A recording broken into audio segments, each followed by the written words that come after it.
ओम शांति। ओम शांति। ओम शांति। आज 22/5/2024 यानी 22 मई 2024। आज बाबा ने मीठी मधुर मुरली में बच्चों को बहुत बहुत सावधानियां दी हैं कि कैसे अपनी जांच निरंतर करनी है, रूटीन से अपनी जांच करनी है कि जिस कारण से अंदर में कोई भी फ्लो माना कमी ना रहे। बाप चाहता है उसके बच्चे 100% बने, सतो प्रधान बने। तो उसके लिए हमें क्या करना है? बाबा ने सावधानी दी, बच्चे चार्ट रखो और चार्ट में अपनी जांच करो कि क्या क्या मुझ में आज कमियां रहीं जो नेक्स्ट डे ना रही। क्योंकि बाबा ने बताया कि कोई भी अवस्था जमाने में टाइम लगता है, यानी निरंतर का अभ्यास चाहिए, प्रतिदिन अभ्यास चाहिए। तो स्वयं को आत्मा समझ मुझ बाप को याद करो। एक बाप के सिवाय कोई भी दुनिया की चीज़ तुम्हें याद ना आए तो वो एक दिन में तो संभव नहीं हो सकता। उसके लिए बाबा कहते हैं नियमित रूप से निरंतर आत्म अभिमानी बनने का अभ्यास करो। सुनते हैं डायरेक्ट ईश्वरीय महावाक्य। बाबा कहते मीठे बच्चे, क्या कहा बाबा ने? मीठे बच्चे, तुम्हें कर्मातीत बनकर जाना है। इसलिए अंदर में कोई भी फ्लो नहीं रहना चाहिए। अपनी जांच कर कमियां निकालते जाओ। तुम्हें कर्मातीत बनकर जाना है, इसलिए अंदर में कोई भी फ्लो नहीं रहना चाहिए। बाबा कहते अपनी जांच कर कमियों को निकालते जाओ। आज की मुरली से प्रश्न है, किस अवस्था को जमाने में मेहनत लगती है?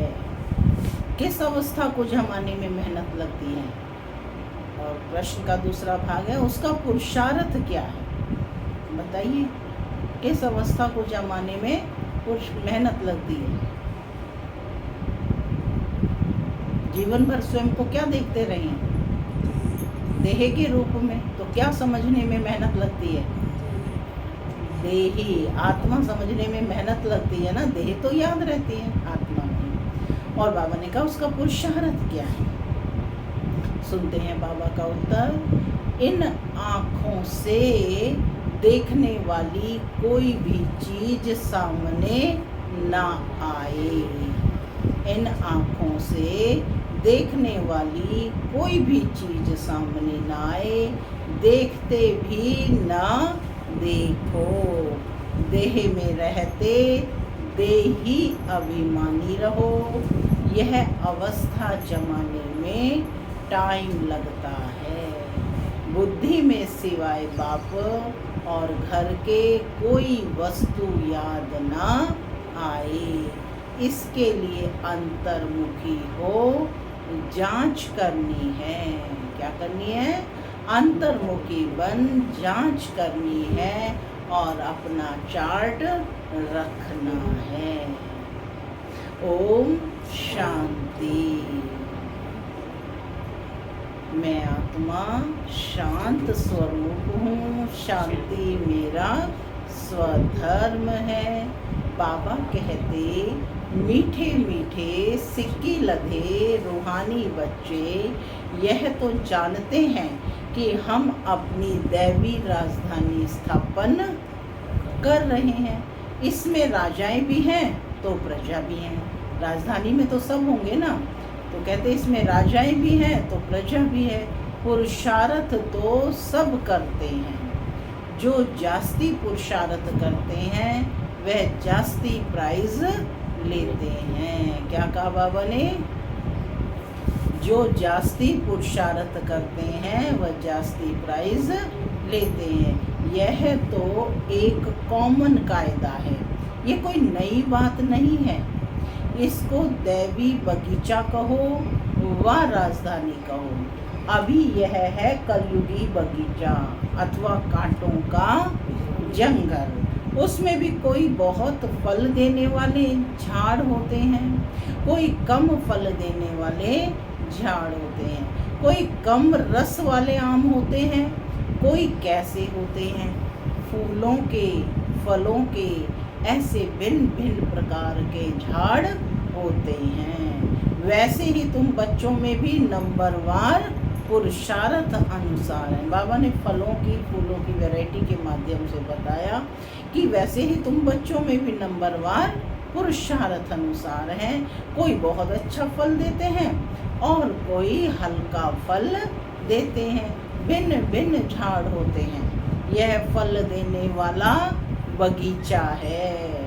इस दैवी झाड़ की स्थापना हो रही है अथवा फूलों के बगीचे की स्थापना हो रही है। कांटों को लगाने में मेहनत नहीं है, मेहनत किस में है?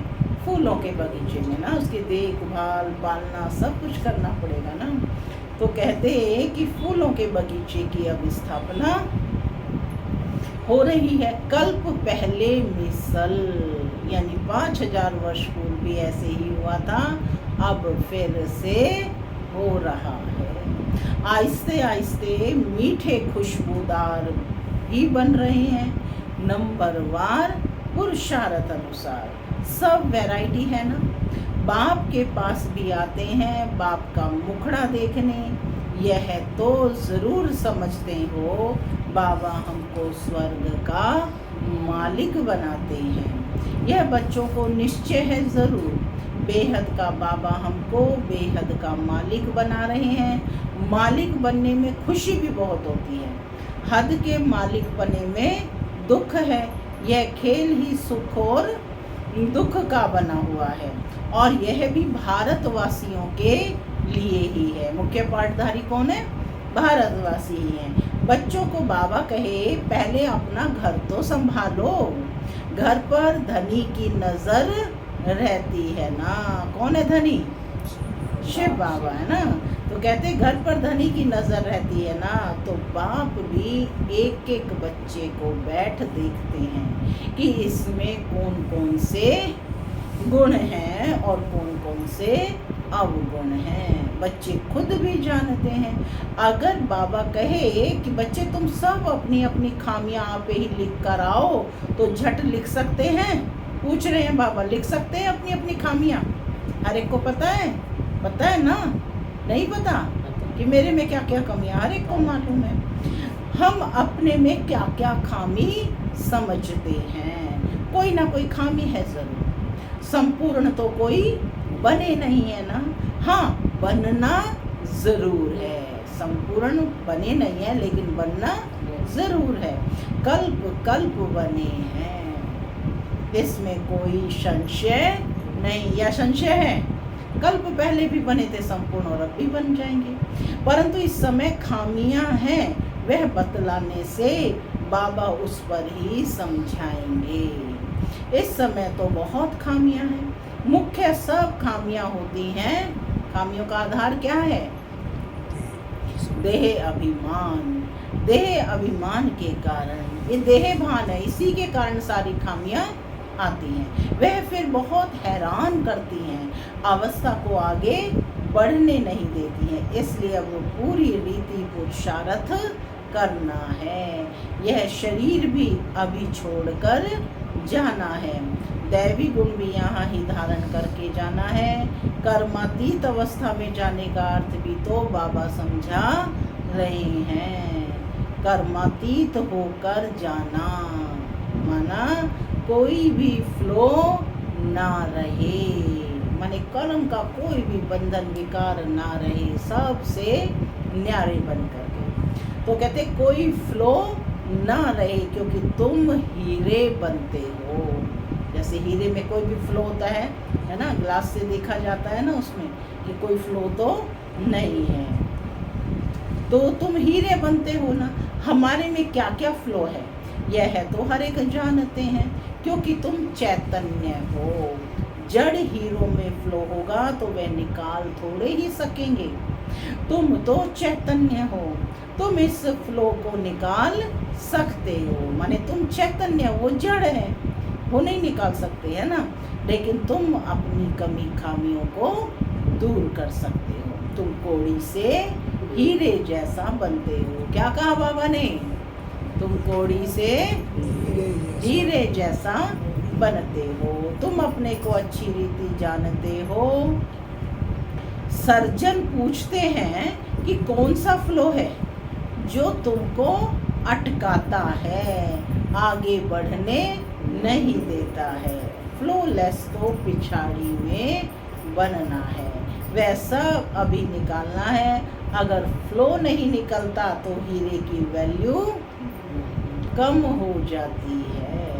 यह भी बड़ा पक्का जोहरी है ना। सारी आयु हीरे ही इन आँखों से देखे हैं। किसने? बाबा ने। ऐसा जोहरी कोई होगा नहीं जिसको इतना हीरों को परखने का शौक हो।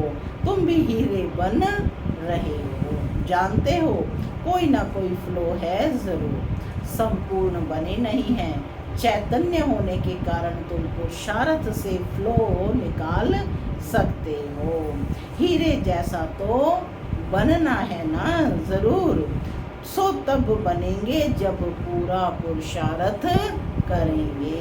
हीरे जैसा कब बनेंगे? बाबा ने स्पष्ट कहा कि जब पूरा पुरुषार्थ करेंगे। बाप कहते हैं तुम्हारी अवस्था ऐसी पक्की हो जो शरीर छूटने समय अंत में कोई भी याद ना आए। यह तो क्लियर है। अब देखो, क्योंकि बाबा तो कहता है ना रोज अभ्यास करना है कि मैं आत्मा कौन हूँ इस दुनिया में? मेहमान हूँ। तो मेहमान को क्या करना है? जाना है।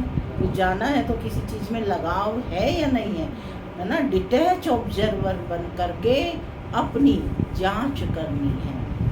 बाबा कहते ये तो क्लियर है।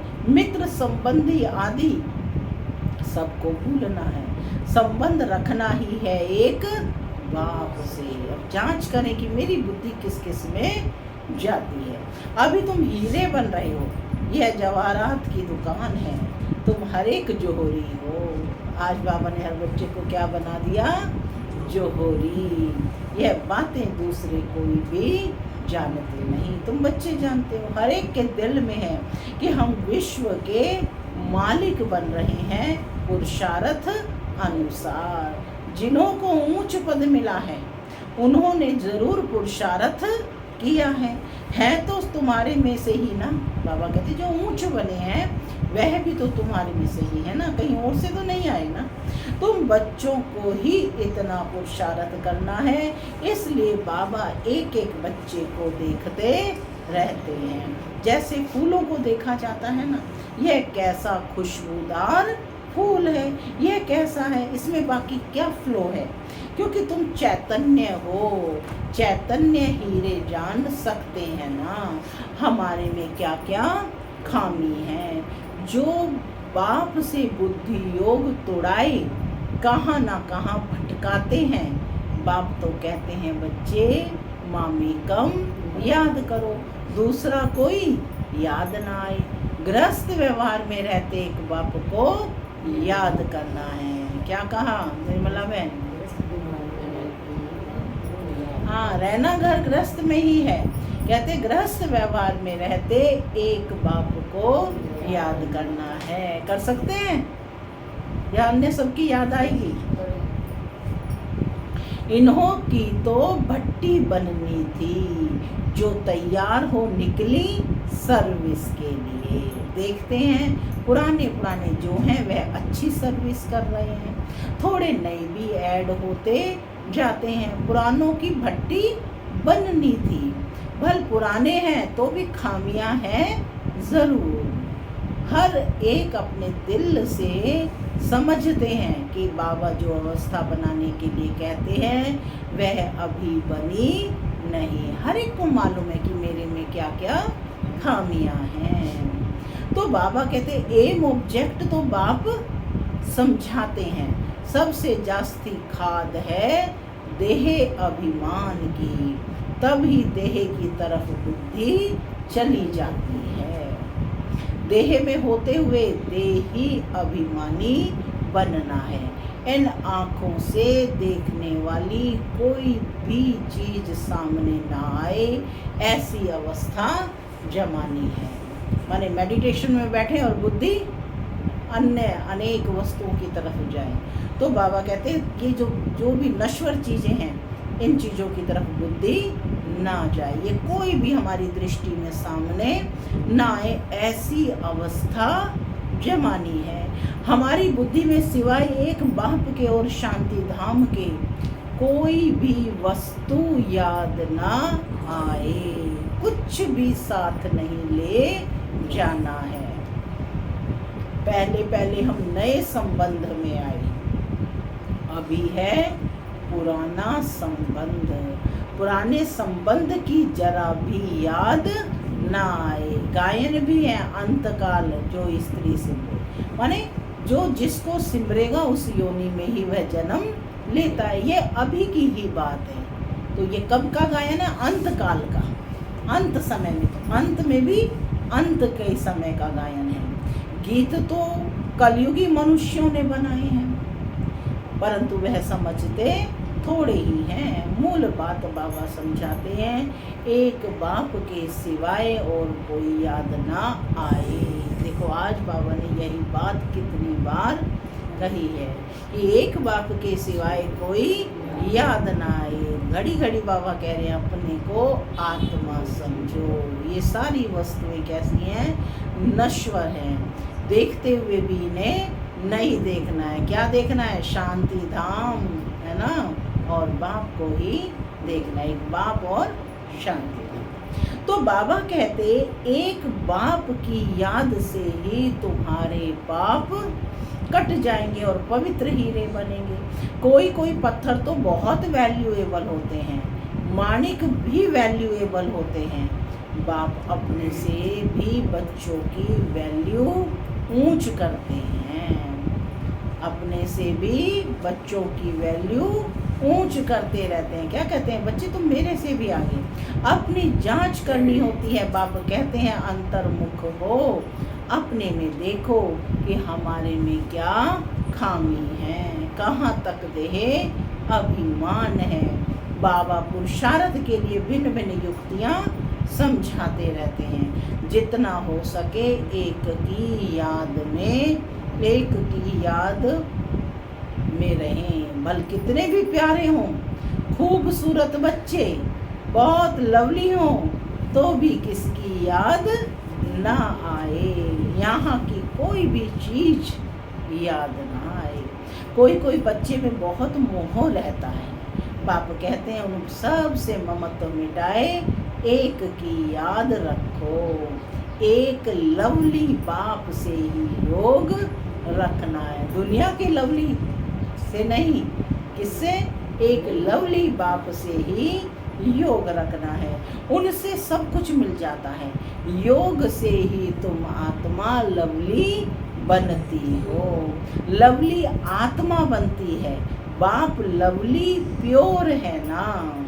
आत्मा को लवली प्योर बनाने के लिए बाप कहते हैं। दुनिया में लवली शब्द बहुत प्रयोग किया जाता है। तो बाबा ने कहा आत्मा को लवली और प्योर बनाने के लिए बाप कहते हैं बच्चे जितना तुम मुझे याद करेंगे तुम अथाह लवली बनेंगे। तुम इतने लवली बनते हो जो तुम देवी देवताओं की अब तक पूजा हो रही है। बहुत लवली बनते हो ना। आधा कल्प तुम राज्य करते हो और फिर आधा कल्प तुम ही पूजे जाते हो। तुम ही पूजे जाते हो।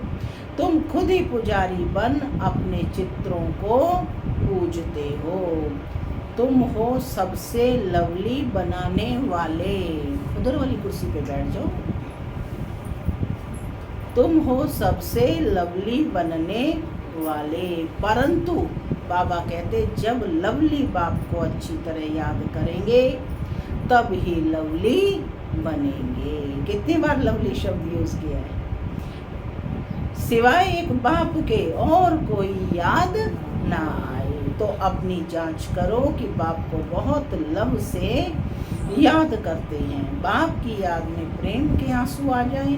बाबा मेरा तो आपके सिवाय दूसरा ना कोई, और कोई की याद ना आए, माया के तूफान ना आए। तूफान तो बहुत आते हैं ना, अपने ऊपर बहुत जांच करनी है, अपने ऊपर बहुत जांच रखनी है। हमारा लव बाप के सिवाय और कोई तरफ तो नहीं जाता है ना। भल कितनी भी प्यारी चीज हो तो भी एक बाप की ही याद आए। तुम सब एक माशूक के आशिक बनते हो। आशिक माशूक जो होते हैं, एक बार एक दो को देख लिया बस, शादी आदि भी नहीं करते, रहते भी अलग हैं, परंतु एक दो की याद बुद्धि में रहती है। अभी तुम जानते हो हम सब आशिक हैं एक माशूक के। उस माशूक को तुम भक्ति मार्ग में भी बहुत याद करते थे। कौन है माशूक? शिव बाबा। यहाँ भी तुम्हें बहुत याद करना है, जबकि वह सम्मुख है। बाप कहते हैं मामेकम याद करो तो तुम्हारा बेड़ा पार हो, इसमें संशय की कोई बात नहीं है। भगवान से मिलने के लिए सब भक्ति करते हैं। यहाँ कोई बच्चे तो बहुत हड्डी सर्विस करते हैं, सर्विस के लिए जैसे एकदम तड़पते हैं। कैसे सर्विस के लिए होना चाहिए? तड़पने वाली यार, बहुत मेहनत करते हैं। यह भी तुम जानते हो कि बड़े आदमी इतना नहीं समझ सकेंगे, परंतु तुम्हारी मेहनत कोई व्यर्थ नहीं जाती है। कोई समझदार लायक बनते हैं, फिर बाबा के आगे आते हैं। तुम समझते हो ये लायक है व नहीं, दृष्टि तो उन्हों को तुम बच्चों से मिलती है। श्रृंगार करने वाले तुम बच्चे हो। जो भी यहाँ आए हुए हैं उन सब को तुम बच्चों ने श्रृंगार कराया है। बाबा ने तुमको कराया, बाबा ने तुमको कराया, फिर तुमने औरों को ज्ञान गुण शक्तियों से श्रृंगार करा के यहाँ लाए हो। तुम फिर औरों को श्रृंगार कराए ले आते हो। बाप ऑफरिंग देते हैं, जैसा श्रृंगार किया है ऐसा ही औरों को भी कराते हैं, बल्कि अपने से भी अच्छा औरों को करा सकते हैं। सबकी अपनी अपनी तकदीर है ना।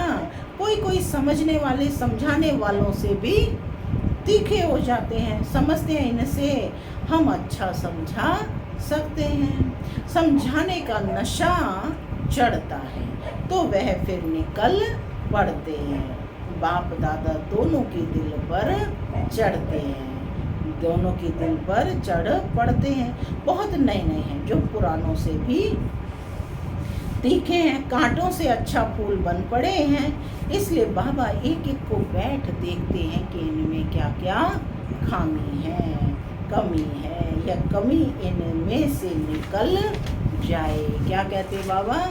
यह कमी इनमें से निकल जाए तो बहुत अच्छी सर्विस करें। बागवान है ना। कौन है? बागवान है। कौन है बागवान? बाप बागवान है ना। दिल होता है उठकर पिछाड़ी में भी जाकर देखो, क्योंकि पिछाड़ी में भी जाकर बैठते हैं। अच्छे अच्छे महारथियों को तो फ्रंट में बैठना चाहिए। इसमें कोई धक्का खाने आने की तो बात ही नहीं है। अगर धक्का आएगा, रूठेंगे तो अपनी तकदीर से रूठेंगे। सामने फूलों को देख देख अथा खुशी होती है, यह बड़ा अच्छा है, इसमें थोड़ा डिफेक्ट है, ये बहुत अच्छा साफ है, इसमें अंदर कोई जंक जमी पड़ी है, तो वह सारा किचड़ा बाबा कहते निकालना है।